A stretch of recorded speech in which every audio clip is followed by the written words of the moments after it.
Hello everyone, जय श्री राम। तो आज हम ओला S1 एयर का रिव्यू करेंगे, जो कि इलेक्ट्रिक स्कूटी है। ये हमारे पास सामने खड़ी है।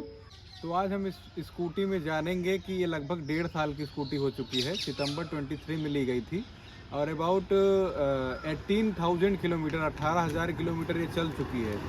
तो क्योंकि इलेक्ट्रिक का व्हीकल जो है वो चाहे 4 व्हीलर हो 2 व्हीलर हो, या कि मार्केट में काफ़ी ज़्यादा ट्रेंड में है, तो इसको लेना चाहिए या नहीं लेना चाहिए। क्या इसमें जो इन्वेस्टमेंट हमारा पैसा है वो वर्थ इट है? क्या इससे वाकई में आपकी कुछ बचत होती है या नहीं होती है? इसको खराबी आ जाती है तो जो इसके सर्विस सेंटर हैं ओला के, वो आपको सर्विस अच्छी प्रोवाइड करते हैं या नहीं करते हैं? तो इन सब सारी बातों को हम सब जानेंगे। ये स्कूटी हमारे दिव्यांशु शुक्ला जी है, स्कूटी है, उन्होंने इसको 18,000 किलोमीटर चलाया है। मैं उनका कि उनसे ऑनेस्ट रिव्यू बताएं, क्योंकि इस वीडियो को देखने के बाद हो सकता है कोई ओला स्कूटी या फिर चेतक बजाज की या फिर नई इलेक्ट्रॉनिक्स व्हीकल लेने का सोच रहे हो, तो उनको ऑनेस्ट रिव्यू पता चल जाए कि लेने के काबिल है। भी फीचर्स हो इसमें, वो सारे फीचर्स बताएं। तो जैसा कि आप देख सकते हैं यहाँ पे आपको दिखा रहा होगा, ये इतनी डिस्टेंस चल चुकी है 17,537 जी। ये है आपका बूट अनलॉक बटन की यहीं से ऑन हो जाएगा। हाँ, एक बार डिग्गी यहीं करके से खुल दिखाइए। जाएगी आपकी। ये आपका बूट है, बूट स्पेस आपको इसमें काफ़ी मिल जाएगा। एक हेलमेट और इसका चार्जर, या फिर 2 हेलमेट आपके आसानी से इसमें आ सकते हैं। तो इसमें इसके बाद हम फीचर्स आपको मिल जाते हैं। जैसा कि आप यहाँ देख पाते होंगे, यहाँ पे इसका बैटरी दिखा रहा है और ये दिखा रहा है कि ये इतनी किलोमीटर आपकी चली जाएगी नॉर्मल मोड में। बेसिकली आपके 3 मोड्स होते हैं ओला में। 3 मोड्स में मोड्स में सबसे पहला आपका जो होता है इको मोड होता है, दूसरा आपका होता है नॉर्मल मोड, और तीसरा मोड जो होता है वो आपका स्पोर्ट्स मोड होता है। तो बेस्ट इकॉनमी आपको जो मिल पाती है वो आपको इको मोड में मिलती है। बाकी नॉर्मली आप इको मोड में 42 की स्पीड तक मैक्सिमम जा सकते हैं।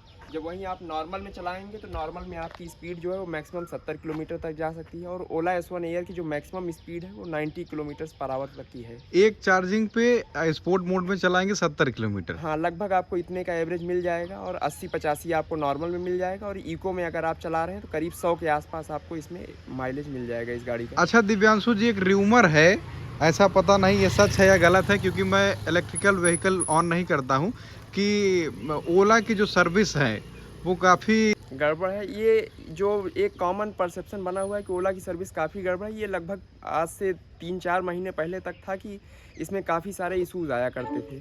तो उस चीज़ों को लेकर के इश्यूज़ में, जैसे स्कूटर में कोई अगर आपको ग्लिच वगैरह आ गया, या फिर कोई सॉफ्टवेयर रिलेटेड इशू आ गया, फिर उसके बाद आप सर्विस सेंटर पे लेकर के जा रहे हैं, तो वो लोग टाइम लगा देते हैं काफ़ी ज़्यादा, 15 दिन 20 दिन का समय लगा देते हैं सर स्कूटर आपको वापस। अच्छा, मैं पिछले 1 साल हुआ या 10 महीना कह लीजिए, मैं आए दिन लगभग ओला के ऐसे स्कूटी जो इलेक्ट्रिक है, वो कि कोई भी मॉडल हो, मैं अक्सर देखता था कि लोग उसके शोरूम के सामने कोई माला पहना के इसकी अर्थी निकाल रहा है, और कोई इसमें आग लगाने की धमकी दे रहा है, और कोई कह रहा है कि पूरा पैसा डूब गया। तो आपका जो पर्सनल 1.5 साल का एक्सपीरियंस है, तो आपके साथ आपको कितनी बार सर्विस सेंटर के चक्कर लगाने पड़े? मुझे लगभग 4 बार हो गया होगा, मैं सर्विस सेंटर पे इसको लेके गया हूँगा। मेरा यही एक्सपीरियंस रहा है कि सर्विस थोड़ा डिले रहती है, थोड़ा क्या काफ़ी डिले रहती है। लेकिन ये है कि कंपनी क्योंकि नई है, तो ये चीज़ें लगभग आनी तय रहती हैं। कोई भी नई कंपनी जब अपनी मार्केट बना रही होती है तो सर्विस सबसे ज़्यादा उसको सर्विस से रिलेटेड इशूज़ फेस करने पड़ते हैं। तो कहने का मतलब है कि ओला कंपनी को अपने सेल्स डिपार्टमेंट के साथ साथ सर्विस डिपार्टमेंट को भी मॉडिफाई या फिर बेहतर करने की ज़रूरत है, बिल्कुल, जिससे कस्टमर सेटिस्फाई हो सके। जी। तो ये एक चीज़ ये पूछना चाहूँगा कि आपने जब इसको सर्विस सेंटर पे लास्ट टाइम करने गए थे, तो ऐसी कौन सी खराबी थी जिसकी वजह से आप सर्विस सेंटर पे गए थे? जो पिछला मेरा इशू था उसमें ये हुआ था कि बैटरी मैनेजमेंट सिस्टम होता है, BMS सिस्टम होता है, जो कि बैटरी में आपकी स्पीड वगैरह वेरिएशंस को लेकर के मैनेज करना होता है। जी। तो BMS का इशू आया था। उस इशू को लेकर के मैं जब सर्विस सेंटर पे गया तो वहाँ पर उन्होंने लगभग 12 से 13 दिन लगा दिया स्कूटर वापस देने में। 12 से 13 दिन स्कूटर देने में? स्कूटर सर्विस सेंटर पर खड़ी थी, और उनका यही कहना था कि जो BMS से रिलेटेड जो टेक्नीशियन है वो यहाँ पे अभी फिलहाल है नहीं। तो उस कारण से क्या हुआ कि सर्विस, आपकी गाड़ी सर्विस हो नहीं पा रही है। जो टेक्नीशियन हो अभी कम ट्रेंड है, वो BMS से रिलेटेड कोई भी इशू आपका रिजॉल्व नहीं कर पाएंगे। तो शुक्ला जी, ये बताइए मुझे कि ये जो आपके स्कूटी में खराबी जो भी आई थी, और वो कितने दिन पहले की बात है? ये हो गए होंगे 6 से 7 महीने। क्या अब इस सिचुएशन अलग है? अब से सर्विस सेंटर पे जाते हैं तो जल्दी ही इसका समस्या का निवारण हो जाता हाँ, है? जैसे छोटे मोटे इश्यूज हैं तो वहाँ पे वो आसानी से हो जाते हैं, लेकिन अगर कोई जहाँ आपको इंश्योरेंस क्लेम लेना पड़ गया या फिर कोई और ऐसे इश्यूज जो बड़े मेजर इश्यूज हैं, तो उन केसेस में क्या होता है कि फिर स्कूटर में आपको टाइम लग जाता है। जी। और यही एक चीज़ अगर ओला सुधार लेगी तो शायद इनके स्कूटर की स्थिति और अच्छी हो जाएगी, जो कि अभी पेट्रोल स्कूटर अभी भी मार्केट में बिक रहे हैं, उनको एक अच्छा खासा कंपटीशन मिलेगा। और उससे बड़ा कारण है कि आपको पैसा कंपैरेटिवली काफ़ी कम लगता है। जो चार्जिंग कॉस्ट है वो काफ़ी कम है, अगर आप कंपेयर करेंगे पेट्रोल स्कूटर में, तो उसमें आपको तेल का खर्च काफ़ी ज़्यादा पड़ जाता है, जो एक सबसे बड़ा कारण है। फिर आपको यदि सिटी राइड में, मतलब आपको अगर सिटी तक ही सीमित रहना है, तो फिर उसके लिए आप स्कूटी इलेक्ट्रिक कंसीडर कर सकते हैं, क्योंकि सिटीज़ में क्या होता है कि ट्रैफिक काफ़ी ज़्यादा होता है। जी, तो जी। उसमें फिर अगर स्कूटर है और वो भी इलेक्ट्रिक है, जी। तो फिर ईज़ ऑफ राइडिंग आपको मिल जाती है। ये तो 2 कारण हो गए आपको लेने के। 2 कारण ना लेने के, तो सबसे पहला कारण है कि ओला का सर्विस, ओला का सर्विस। जो सबसे बड़ा कारण है। दूसरा कारण ये है कि रेंज एंग्जाइटी रहती है। जब आप शहर से बाहर स्कूटर लेकर के जाएंगे तो आपके मन में एक शंका बनी रहती है कि क्या मैं अपने डेस्टिनेशन तक पहुंच पाऊंगा स्कूटर को लेकर के। अच्छा, तो शुक्ला जी मुझे ये बताइए कि आपका घर कुंडा में है, प्रतापगढ़। जी तो क्योंकि मैं तो गांव भी गया हूं आपके, जी। तो क्या वहां तक भी इसको ले जाते हैं या शहर पर्पस से? नहीं नहीं, जैसे महीने में 1-2 बार हो गया तो घर पर भी लेकर के चले जाते हैं। लगभग यहाँ से 40 किलोमीटर प्रयागराज से पड़ जाता है। तो कच्चे रास्ते पे चलने में कोई दिक्कत तो नहीं होती कोई है? उस तरह की दिक्कत नहीं होती है। रोडिंग या फिर कुछ उस पर्पज से देख रहे हैं स्कूटी को, तो उसमें फिर ये थोड़ा फंसती है, क्योंकि आपको चलाने में उसमें समस्या आएगी। क्योंकि इलेक्ट्रिक स्कूटर है तो आवाज़ वगैरह काफ़ी ज़्यादा पार्ट्स में, और प्लास्टिक पार्ट्स है, तो आपको गाड़ियों में जगह जगह से ही लूज पार्ट्स और उनकी आवाज़ आती रहती है खटखट। इसमें क्या सर्विस के क्या मैंडेटरी हैं? कब आपको सर्विस कराने चाहिए? कितने खर्चे लगते हैं? और क्या 1.5 साल में इसकी सर्विस कितनी बार हुई?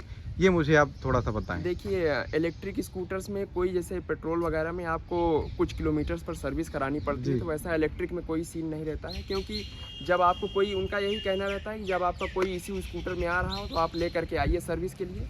और मेरे साथ भी यही हुआ कि जब मेरे स्कूटर में कोई प्रॉब्लम आई है तभी मैं सर्विस सेंटर पर ले करके गया हूँ। लगभग 4 से 5 बार मैंने सर्विस मिल गई है, लेकिन कुछ बार ये हुआ है कि सर्विस में काफ़ी उन्होंने टाइम लगाया है।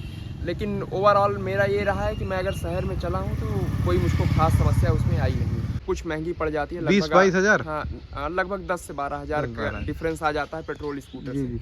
लेकिन वो कॉस्ट अगर आप 1.5 साल से 2 साल अगर चल ले रहे हैं तो वो कॉस्ट कवर अप हो जाता है, प्लस साथ में आपको ये पॉजिटिव रिजल्ट्स प्रॉफिट देना शुरू कर। रात में डिस्को भी बन जाती है, इसी में बीच में कट करके ऐड कर दे रहे हैं। तो अब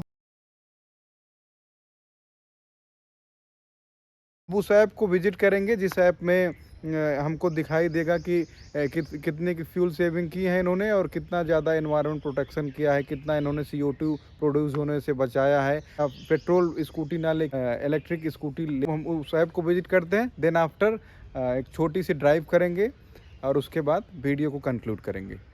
तो वो ऐप ज़रा फ़ोन में ये देखिए, जैसा कि आप देख पा रहे होंगे, ये आपका ओला इलेक्ट्रिक ऐप है, मोबाइल से कनेक्टेड है। हाँ हाँ, मोबाइल से आपको इसमें सारे आपके स्कूटर के स्टेटस वगैरह सब दिखा देगा। इतना किलोमीटर अभी चार्ज इसमें बाकी है। जी जी जी। और ये लगभग चार्जिंग में दिखाएगा कि 80 किलोमीटर आपकी इको में चली जाएगी, नॉर्मल में ये चली जाएगी। ये आपकी आइडियल रेंज होती है। रेंज में आपका डिफरेंस वेरिएशंस आ जाते हैं। फिर वो उसके चलाने के तरीके पे हाँ, होता है, हाँ, कैसा उसको चलाया जा रहा है। फिर उसके बाद हम यहाँ पे देखेंगे कि आप राइड जनरल में जब जाएंगे जी। तो यहाँ पे आपको दिखाएगा कि ये इतना डिस्टेंस आपने चला हुआ है। ये फिर देखिए उसके बाद 17,537 किलोमीटर, लगभग जी। 18,000। फिर उसके बाद यहाँ पर देखेंगे तो मनी सेव्ड दिखा रहा है कि अगर आप यहीं पे पेट्रोल स्कूटर लिए होते तो लगभग आपका इतना खर्च अभी तक स्कूटर पे हो गया।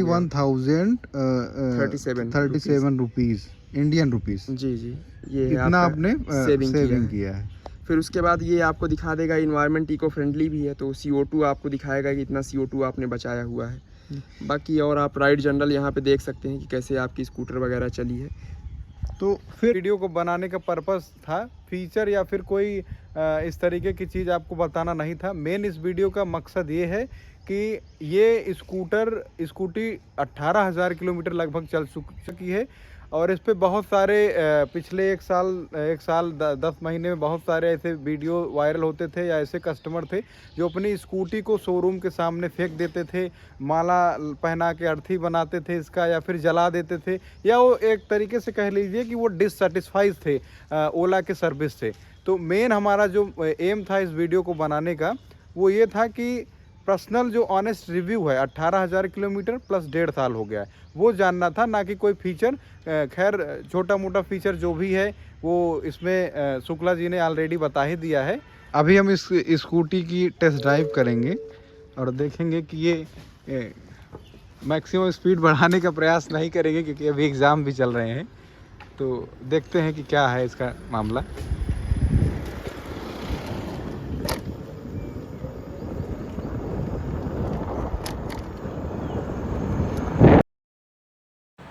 सनलाइट की वजह से इसका डिजिटल मीटर दिख नहीं रहा है, लेकिन इसकी जो स्टार्टिंग की स्पीड है अच्छी खासी है। अबाउट 60 to 65 किलोमीटर स्टार्टिंग में की स्पीड है इसमें, और चलने में कोई ख़ास दिक्कत नहीं है। And thanks for being in this video.